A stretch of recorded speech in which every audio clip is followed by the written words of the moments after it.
के लिए प्रेरित करेंगी। एक गांव में एक सच्चा भक्त रहा करता था जिसका नाम था गोविंद। वह कृष्ण भगवान का परम भक्त था। उसकी भक्ति में एक विशेष बात थी जो उसे गांव के अन्य लोगों से अलग करती थी। वह न तो मंदिर जाता न ही विशेष पूजा अर्चना करता था, लेकिन उसकी आत्मा में कृष्ण की भक्ति इतनी गहरी थी कि उसकी जीवन शैली ही भगवान के प्रति भक्ति का एक रूप बन गई थी। गोविंद सुबह होते ही भगवान श्री कृष्ण का नाम लेते हुए अपने कामों में लग जाता था। उसके पास धन वैभव कुछ भी नहीं था, लेकिन उसका मन पूरी तरह से कृष्ण के ध्यान में डूबा रहता था। वह एक साधारण किसान था और अपने खेतों में काम करता था। उसकी भक्ति का तरीका बहुत सरल था। वह हर काम में भगवान का स्मरण करता और उसमें भगवान की कृपा महसूस करता। एक दिन गांव में एक संत महात्मा आए। उन्होंने गांव वासियों को दर्शन देने का निमंत्रण दिया। सभी लोग संत के पास गए और उनके दर्शन किए, लेकिन गोविंद नहीं गया। वह खेतों में काम कर रहा था। उसकी भक्ति और साधना का तरीका इतना गहरा था कि उसे किसी विशेष स्थान पर जाकर पूजा करने की आवश्यकता नहीं थी। गांव के लोग संत महात्मा से मिलने के बाद बहुत खुश हुए और उन्हें गोविंद के बारे में बताया। वे सब कहते थे, गोविंद भले ही संतों की शरण में न जाए, लेकिन उसकी भक्ति में एक खास बात है, वह हर पल कृष्ण के साथ होता है।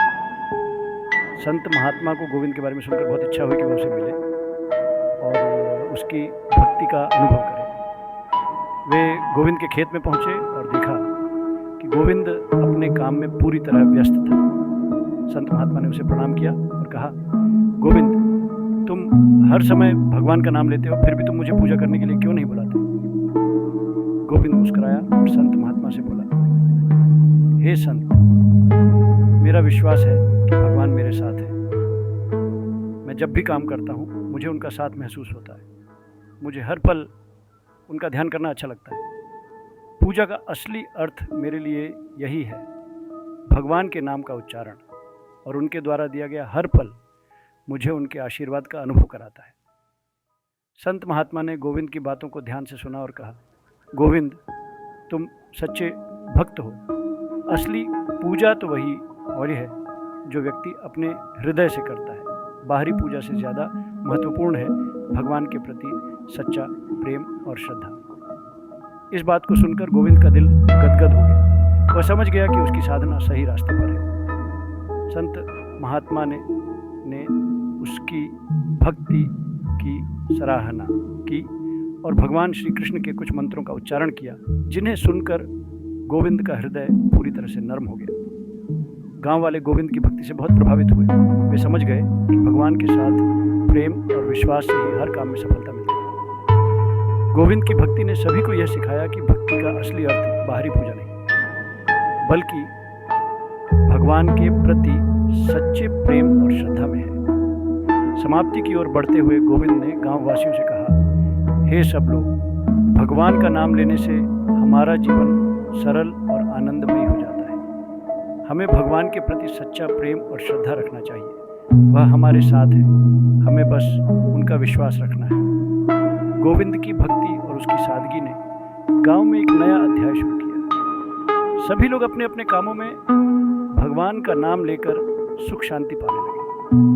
गोविंद के दिल में कृष्ण की महिमा और उनका नाम हमेशा बसा रहा। ये कहानी हमें यह सिखाती है कि भगवान का नाम लेने से हमारी जीवन यात्रा सरल और शांति से भरी हो सकती है। असली पूजा तो वह है जो हृदय से की जाती है, न कि केवल बाहरी रूप से। इस कहानी के माध्यम से यह भी पता चलता है कि भगवान के प्रति प्रेम और विश्वास ही सच्ची भक्ति है। गोविंद की भक्ति का प्रभाव अब केवल गांव तक सीमित नहीं रहा था, बल्कि पास के गांवों में भी उसकी सरल और सच्ची भक्ति की चर्चा होने लगी थी। लोग उसकी साधना से प्रभावित होकर अपने जीवन में कृष्ण के नाम का जप करने लगे। गोविंद ने किसी से कुछ कहा नहीं था, लेकिन उसके जीवन ने लोगों को यह सिखाया था कि भक्ति केवल वाणी से नहीं बल्कि हृदय से की जानी चाहिए। एक दिन गांव में एक व्यापारी आया। वह बहुत ही धनी और ताकतवर व्यक्ति था। उसने गोविंद को अपने घर बुलाया और कहा, गोविंद, तुम एक गरीब किसान हो, लेकिन तुम्हारी भक्ति ने पूरे गांव को प्रभावित किया है। तुम्हारे पास कोई बड़ा धन नहीं है, लेकिन फिर भी तुम्हारे जीवन में शांति और सुख है। मुझे अपने जीवन में भी वही शांति चाहिए। कृपया मुझे कुछ ऐसी बातें बताओ जो मेरे जीवन को बेहतर बना सकें। गोविंद मुस्कुराते हुए व्यापारी से बोला, हे व्यापारी, धन से शांति नहीं मिलती। शांति और सुख तभी आते हैं जब हम अपने भीतर भगवान की उपस्थिति को महसूस करते हैं। तुम जितना अधिक धन कमाओगे, उतना ही तुमसे सुख दूर जाएगा। असली सुख वह है जो हमारे हृदय में भगवान के नाम से उत्पन्न होता है। व्यापारी ने गोविंद की बातों को ध्यान से सुना और पूछा, लेकिन गोविंद, क्या सच में भगवान का नाम लेने से मनुष्य को सुख और शांति मिलती है? गोविंद ने उत्तर दिया, यह सच है। कृष्ण भगवान के नाम का जप करने से मनुष्य का मन शुद्ध हो जाता है। जब हमारा मन शुद्ध होता है, तब हम भगवान के सानिध्य को महसूस करते हैं। यही असली सुख है जो संसार के किसी भी धन से बड़ा है। व्यापारी ने गोविंद की बातों को गहरे से समझा और उसके बाद वह भी कृष्ण के नाम का जप करने लगा। वह व्यापारी अब अपने कारोबार के साथ साथ अपनी आध्यात्मिक साधना पर भी ध्यान देने लगा। धीरे धीरे उसके जीवन में भी बदलाव आने लगे। पहले जो वह अपने व्यवसाय और धन में ही खुशी खोजता था, अब वह भगवान की भक्ति में संतुष्ट था। गांव में एक दिन एक बहुत बड़ी विपत्ति आई। आसपास के क्षेत्रों में भयंकर सूखा पड़ा था, जिससे खेती में बहुत नुकसान हुआ था। गांव वाले परेशान थे और अपने खेतों की चिंता कर रहे थे। गोविंद ने इस संकट में भी भगवान पर पूरा विश्वास बनाए रखा। वह जानता था कि भगवान के बिना कोई कार्य संभव नहीं है, लेकिन विश्वास और भक्ति से सब कुछ संभव हो सकता है। गोविंद ने गांववासियों को एकत्रित किया और कहा, हम सभी को इस संकट का सामना विश्वास और भक्ति से करना चाहिए।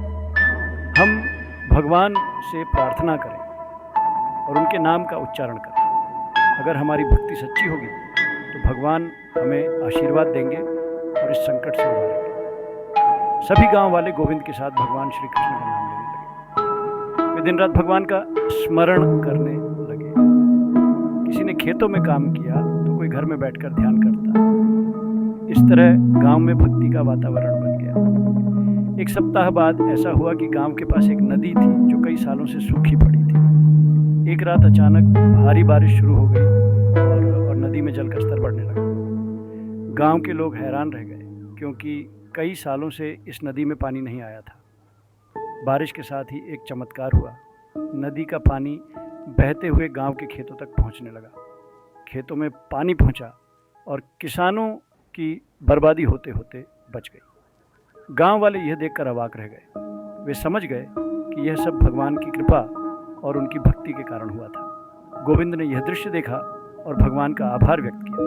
उसने कहा, देखो, जब हम भगवान की भक्ति करते हैं तो वह हमारी हर आवश्यकता को पूरा करते हैं। भगवान ने हमें संकट से उबार लिया, क्योंकि हमने उनके प्रति अपने विश्वास को मजबूत रखा। व्यापारी, जो पहले केवल धन में ही सुख खोजता था, अब अपनी भक्ति और विश्वास को बढ़ाने में लगा हुआ था। उसने गोविंद से कहा, गोविंद, अब मैं समझ गया हूँ कि जीवन का असली सुख केवल भक्ति में है। भगवान का नाम लेने से हर संकट का समाधान मिल सकता है। सभी गांव वाले गोविंद की भक्ति से प्रेरित होकर हर दिन कृष्ण के नाम का जप करने लगे। वे समझ गए थे कि भक्ति और विश्वास ही जीवन का असली सार है। धन और वैभव अस्थायी होते हैं, लेकिन भगवान की भक्ति से प्राप्त शांति और सुख स्थायी होता है। गोविंद की भक्ति और साधना ने उस गांव को एक नई दिशा दी। गांव अब न केवल भक्ति के लिए प्रसिद्ध था, बल्कि यहाँ के लोग हर संकट में एक दूसरे के साथ खड़े रहते थे। उन्होंने सीखा था कि भगवान के साथ प्रेम और विश्वास से जीवन में किसी भी चुनौती का सामना किया जा सकता है। समाप्ति के इस भाग में यह कहानी हमें यह सिखाती है कि असली सुख भगवान की भक्ति में है। जीवन में गोविंद की भक्ति का प्रभाव अब पूरे गांव में फैल चुका था। न केवल वह स्वयं भगवान श्री कृष्ण के प्रति सच्चे प्रेम और विश्वास में डूबा था, बल्कि उसके प्रभाव से गांव के अन्य लोग भी भगवान की भक्ति के गांव के हर घर में कृष्ण के नाम का जाप होने लगा था। इस परिवर्तन को देखकर आसपास के गांवों के लोग भी प्रभावित होने लगे। अब गोविंद का नाम केवल उसके गांव में ही नहीं बल्कि आसपास के क्षेत्रों में भी प्रसिद्ध हो गया था। एक दिन गांव में एक बड़ी महोत्सव की योजना बनी। गांव के बुजुर्गों ने निर्णय लिया कि श्री कृष्ण का जन्मोत्सव पूरे धूमधाम से मनाया जाएगा। गांववासियों ने अपनी सारी तैयारियां शुरू कर दी।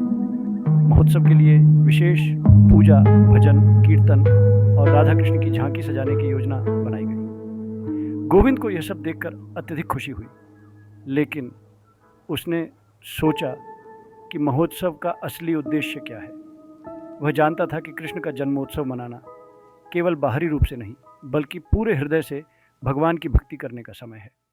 इसीलिए उसने गांववासियों से कहा, हम भगवान के जन्मोत्सव को केवल बाहर से नहीं बल्कि अपने हृदय में कृष्ण के प्रेम को महसूस करते हुए मनाएं। अगर हम केवल बाहरी रीतियों में उलझकर उनका जन्मोत्सव मनाएंगे तो यह सचमुच उनके जन्मोत्सव का उद्देश्य नहीं होगा। हमें इस दिन अपने जीवन में कृष्ण की भक्ति को और गहरा करने की आवश्यकता है। गोविंद की बातों ने सभी को गहरे तरीके से प्रभावित किया। गांव के सभी लोग ये समझ गए कि भगवान का असली जन्मोत्सव तो तब है जब हम अपने हृदय में कृष्ण के प्रेम को महसूस करें और उनके साथ अपनी आत्मा को जोड़ें। गोविंद ने गांव में एक भव्य कीर्तन का आयोजन किया और सभी को कृष्ण के गीतों और भजनों में लीन कर दिया। इस दिन गांव में एक अद्भुत समृद्धि का एहसास हुआ। लोग भगवान के प्रेम में नहाए हुए थे और उनकी भक्ति में खोए हुए थे। इस महोत्सव के बाद गोविंद की भक्ति ने और भी गहरी जड़ें जमाई। वह अब केवल गांव के लोग नहीं बल्कि दूर दूर से आए लोगों के लिए भी एक प्रेरणा बन गया था। उसकी जीवन शैली और भक्ति का तरीका सबको यह सिखाता था कि असली भक्ति वह है जो किसी शोर शराबे या बाहरी प्रदर्शन के बिना केवल प्रेम और विश्वास के साथ की जाती है। कृष्ण की भक्ति का यह दौर गांव में चलता रहा और गोविंद की साधना और उसकी सच्ची भक्ति से गांव के लोग मानसिक शांति और आनंद की स्थिति में आ गए थे। एक दिन गांव में एक अनहोनी घटना घटी। गांव के एक और महत्वपूर्ण व्यक्ति जिनका नाम हरि था ने आत्महत्या करने का प्रयास किया। ये घटना गांव के लिए एक झटका थी क्योंकि हरि को सभी लोग एक नेक और समझदार व्यक्ति मानते थे। वह अपने जीवन से दुखी था और किसी कारणवश वह जीवन से हार चुका था। गांव के लोग परेशान हो गए, लेकिन गोविंद ने स्थिति को शांतिपूर्वक संभाला। वह तुरंत हरि के पास गया और उसे कृष्ण की भक्ति के बारे में समझाने लगा। गोविंद ने उसे कहा, हे हरि, जीवन में समस्याएं आती हैं, लेकिन हमें कभी भी अपने आत्मविश्वास को खोने नहीं देना चाहिए। भगवान हमारे साथ हमेशा होते हैं और उनकी कृपा से हम हर संकट का सामना कर सकते हैं। आत्महत्या का विचार केवल निराशा से उत्पन्न होता है, लेकिन भक्ति और विश्वास से हम हर कठिनाई को पार कर सकते हैं। गोविंद ने हरि को कृष्ण का नाम जपने के लिए प्रेरित किया।